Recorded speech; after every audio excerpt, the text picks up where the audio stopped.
Doctor صاحبہ وہ بہت خطرناک قسم کا مینٹل پیشنٹ ہے. ابھی تک بہت سے لوگوں کا وہ سر منہ پھاڑ چکا ہے. مینٹل ہاسپٹل کا ڈاکٹر مجھے بتا رہا تھا. مجھے بھی اس ہاسپٹل کو جوائن کیے بس کچھ ہی دن ہوئے تھے. میں ایک سائیکالوجسٹ تھی اور مجھے ہاسپٹل کے ہی کیمپس میں رہائش دی گئی تھی کیونکہ میں دوسرے شہر سے یہاں پہ آئی تھی. یوں تو میری رات کی ڈیوٹی نہیں تھی. مجھے دن کے وقت ہی پیشنٹس کے سیشن لینے پڑتے تھے.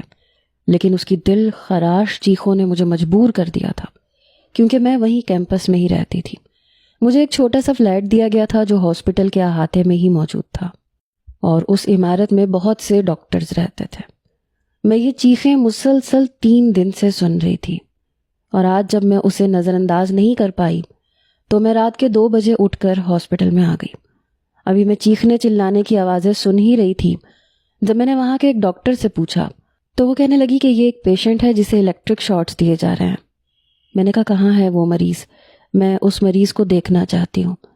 تو ڈاکٹر کہنے لگی وہ مریض بہت زیادہ خطرناک ہے، اسے رسیوں سے باندھ کے رکھا جاتا ہے اور جب اسے پاگل پن کا دورہ پڑتا ہے تو وہ اپنی رسیاں تک توڑ دیتا ہے.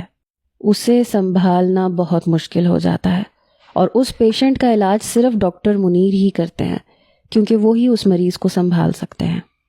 میں نے کہا ایسا بھی کیا مسئلہ ہے اس مریض کے ساتھ؟ وہ کہنے لگی ہم نہیں جانتے کیونکہ وہ کچھ بتاتا ہی نہیں ہے. میں نے کہا ڈاکٹر منیر ایک سائیکیٹرسٹ ہیں، سائیکالوجسٹ نہیں.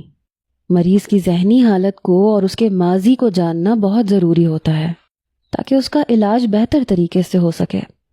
میں چاہوں گی کہ میں اس مریض کو دیکھوں لیکن وہ لیڈی ڈاکٹر مجھے منع کرنے لگی. میں چلتے چلتے ایک سیٹی روم تک پہنچ گئی تھی.